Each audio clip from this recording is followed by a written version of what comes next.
Hey everyone, this is Derrick Broze of the Conscious Resistance Network.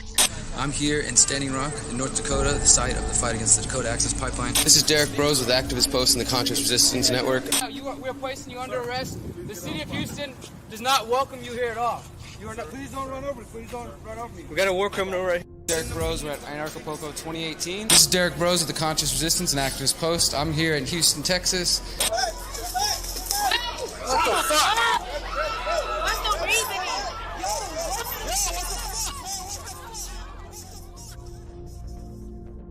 We've been fighting a long time, and we have all lost so very much, so many loved ones gone. But you are not alone. There are pockets of resistance all around the planet. We are at the brink. Above all, stay alive. Above all, stay alive. You have no idea. You have no idea. How important you are. If you're listening to this, you are the resistance.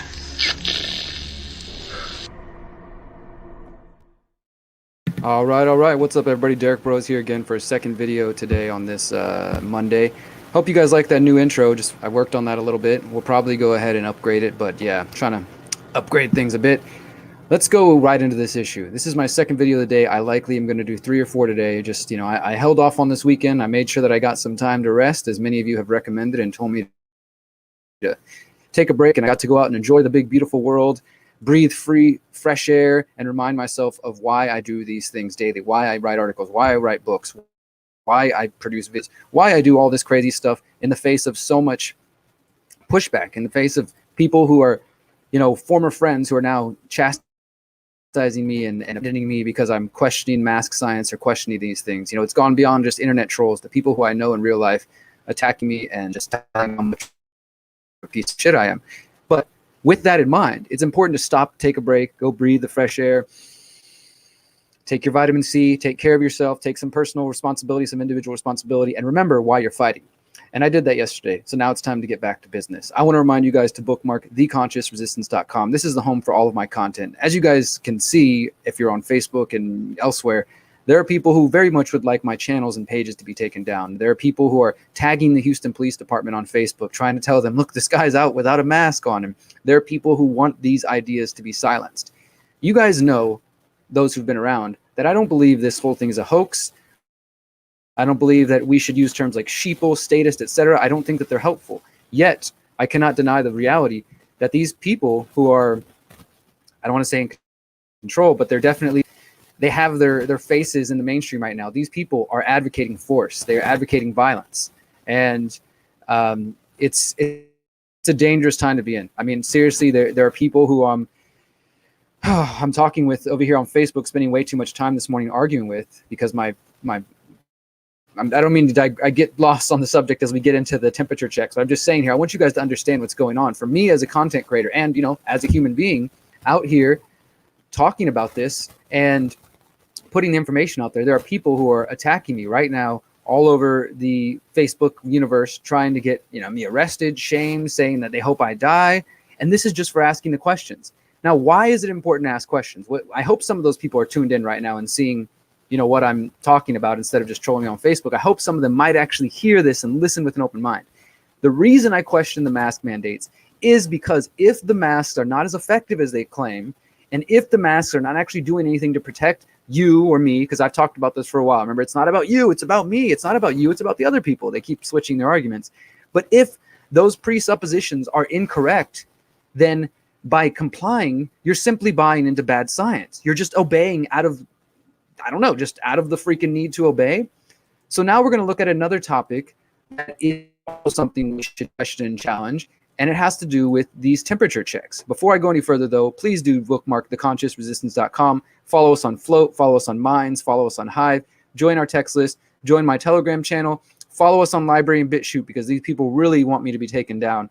And if you want to get my statuses and things I post usually on Facebook, I also post them on Minds. I also post them on Float. I also post them on Library now and in my Telegram channel. So you don't have to rely on the Facebook normie universe to get my information. But let's check this article out here.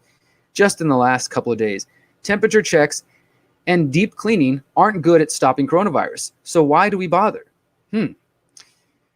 So I've dealt with this way back in Mexico. When I was in Mexico a couple of months ago, there was stores that started to do the temperature checks, and me and my little Freedom Cell group that we were in Mexico, we decided we're not going into any stores that require masks, that require temperature checks. And that was something I just, totally stuck with until I got back to the United States. Now here I'm in the Houston area, things have gotten locked down. People are requiring masks. People are requiring the yoga place I went to recently. They required a little temperature head check. The gym, they want to scan my hand. And not only do I know these things we've known for a while, these things are not very effective, but it just to me is another form of compliance. But now we have the evidence, right? We don't only have the principled philosophical argument to say that this is about compliance. I don't want to, submit just because they say so. I want evidence. I want proof. Well, now we have more information. Colin Furness, an infectious disease epidemiologist. So those who are like, oh, let me see your credentials. Well, here, check this guy's credentials from the University of Toronto. We know that this is not effective. I mean, really, it's just a screening tool that's not effective at all. Given that people can spread the virus before ever showing symptoms, he said, checking someone's temperature is definitely not a guarantee that they're healthy. Illnesses other than COVID-19 can raise a person's temperature too. And if you really want to get on that plane, you take a Tylenol and you glide right past the temperature check. So he's kind of saying it's not enough, which, who knows where it's going to go next. But the point is that it's not actually doing what they claim. Even the US FDA, is that good enough for you guys? The US government that y'all trust so much says that non-contact thermometers aren't a very good screening tool. And look, this is on the government's website. Even when devices are used properly, temperature assessment may have limited impact on reducing the spread of COVID-19 infections. Some studies suggest that temperature measurements alone may miss more than half of the infected people. And that's if you even believe in their science in the first place. But a recent commentary published in the journal Travel Medicine and Infectious Disease also said that temperature checks on young adults were virtually useless for screening. Furness thinks that plastic gloves are also an especially useless way to prevent coronavirus transmission. Hospital workers wear gloves when dealing with things that might be absorbed through the skin, but this isn't a concern with COVID-19. You can't clean your hands when you're wearing gloves. So as a matter of fact, if anything, you're making the situation potentially worse. The surfaces themselves are also less of a concern than we once thought, says Dr. Stan Houston, professor of infectious disease at the University of Alberta in Canada. I think people are feeling that the evidence is going away from that as being a major risk. And of course, hand washing will mitigate it. So they kind of go into some of that. But let's just look at this study here. I found it right here. Body temperature screening to identify SARS-CoV-2 infected young adult travelers is ineffective. This was published August 5th, 2020 in the journal Travel Medicine and Infectious Disease. And you can see they kind of present their evidence. It's more of an editorial. Again, it's not a study, but they did look at the available evidence of this information. And so what I do here is I copy the DOI link. And remember, guys, I told you, if you want to get free studies, go to sci-hub.tw. You post the link in there and you click open, so you don't have to pay these people any money to get the science and the research that, they want to keep from us. And typically it opens up. Let's see if it looks like it might not be opening up this one. All right, well, we'll go see what we can find out here from the abstract that they have here. Screening for fever is not sensitive enough to detect the vast majority of COVID-19 cases in the age group of 18 to 25 years. Even a low temperature cutoff value of 37.1 degrees Celsius will miss more than a third case of asymptomatic cases. The CDC considers screening employees for temperature as a possible strategy to combat further spread. This raises the need to develop new clinical criteria to detect cases, as temperature-based random screening proves to be virtually useless for young adults, as shown here in our evaluation. We reinforce the World Health Organization's recommendation that widespread testing for SARS-CoV-2 is currently the only available efficient way to monitor. And look, I don't agree with that either, because these tests are problematic. I've covered this in my articles. The PCR tests are problematic. The antibody tests are problematic. And I'm not interested in getting a test. But they're providing an alternative here and saying that rather than doing these temperature screening, we need to do more testing. Screening temperatures at borders is a strategy that has been pursued in the past and has proved to be both expensive and ineffective. We advocate the evaluation of novel, non-invasive screening approaches, such as testing saliva samples with rapid follow-up on positives. This may prove to be a fast and more sensitive alternative to a body temperature screening at airports. And so that's coming from this newly published, I guess you could call it an editorial. It's a commentary is what they're calling it, by these various researchers, scientists from Canada. And I will post those links, the article and the study, for you guys to look up. And please share this with your friends. Like I said earlier, guys, if we are just simply doing what we're told, like most people, Derrick, just comply, just wear the mask. You know, you're a horrible human being. I hope you die. I mean, these are the kinds of things these folks who think that they're compassionate are saying because I won't comply. And all I'm simply saying is maybe we should rethink, you know, is the science correct? Have you guys actually looked into this? Because look, I don't claim to be an expert, but I have interviewed doctors and scientists and researchers. I have made phone calls. I have sent emails asking questions to the researchers who are putting out mask studies. I'm asking them directly. I'm not simply listening to CNN or MSNBC.com or whatever your favorite, you know, left-wing media outlet is. I'm actually doing the fucking research. So the point is here, if you're not actually willing to look at the evidence and see whether or not what you're being told is valuable, then you're just following orders. And you can think you're doing it for some collective responsibility or because, you know, you're so compassionate or whatever. But, and I know I'm probably preaching to the choir to most of the audience. I just hope and I pray that some of these people who are just bad mouthing me actually take the time to listen to the words I say. But we know that most of these, most of these discussions, they don't go that far. People aren't willing to actually listen to, you know, the counter argument. Instead, it's easier just to set up a straw man and to debate with me or to, you know, say that I'm just an idiot or whatever. I will show you guys real quick now that I'm wrapping up the whole testing thing. I mean, I want to see some of you guys comments. I mean, this is the thing is you got to do temperature checks to go places. You got to wear masks. If anybody remembers, I wrote about this and other people have wrote about this. This was part of the Rockefeller Foundation's document scenarios for predicting scenarios for future development. I can't remember the exact title. I have to find it. But the document was called Lockstep. And in Lockstep, they specifically said that there would be a pandemic and the authoritarian governments who dealt with it in an authoritarian way would be able to, you know, would basically be off better than those who chose not to be authoritarian. So they called for temperature screenings everywhere you go. They talk about, masks. They talk about social distancing. They literally talk about restructuring our whole society in a way that, guess what, we're seeing right now. So for the people who want to dismiss this as some conspiracy, it's not a conspiracy. These fucking people put it in their own words and they put it out on Front Street right for you to see. But the thing is, you're too caught up in your own bullshit. You think you know what's going on and you don't want to actually pay attention. I'm sorry, guys, but this is bullshit. You can't sit here and try to shame me. We've already covered the New England Journal of Medicine study, the 6 steps that they're going to take before they initiate mandatory vaccines. We already covered the Yale study talking about which messaging works best. They want to shame us. They want to try to make you feel angry. They want to make you feel embarrassed. They want to isolate you. That is what this is about, and that is where it's going. As we covered in the last video, they are going to start cutting people's power, cutting people's water. They are completely okay with using violence against you. And guess what? There are people who are okay with it. There are people who are they think this is justified and it's fine. They are the enemy. And I don't like to think in those terms because I tend to think that we can come together as people and we can find the best in people. You guys have heard me. I've tried to preach compassion for years, but we're now getting to a point where these people openly advocate violence. You can see now on screen, this is a picture that I made the mistake of posting online. I just, me and Miriam were at the grocery store, H-E-B, grocery store in Texas. We went to a Home Depot. We went to several stores in the last few days when I started to make it clear that I don't want to continue to submit to this. I've been wearing the mask to go get my groceries, begrudgingly pulling it down below my nose. And I decided, you know what? If we keep complying, this is how it's going to get to the vaccines. This is how it's going to get to everything else that we know is coming, guys.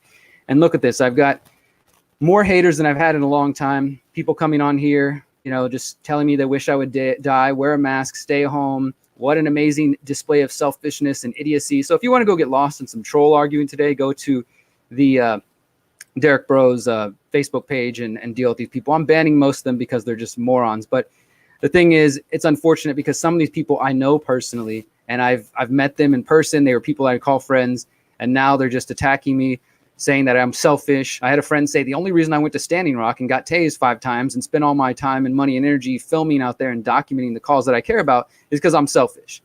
It's sad. It hurts a little to come from people that I love and care about, but I'm just going to stay centered. I'm going to keep praying that these people can see what's coming before it's too late. And maybe in the end, they will come forward and see that they are advocating force and violence. I don't really hold my breath on that. But I just want to stress that to you guys, that this is the reality we're living with. There are people that literally think that, they've told me this. I've asked them as plainly as I can, do you support mandatory vaccinations? Do you support the Australian police and ripping people out of their homes? Do you support the Australian police ripping people out of their cars? Do you support putting ankle monitors on people? And they say yes, guys. They say yes.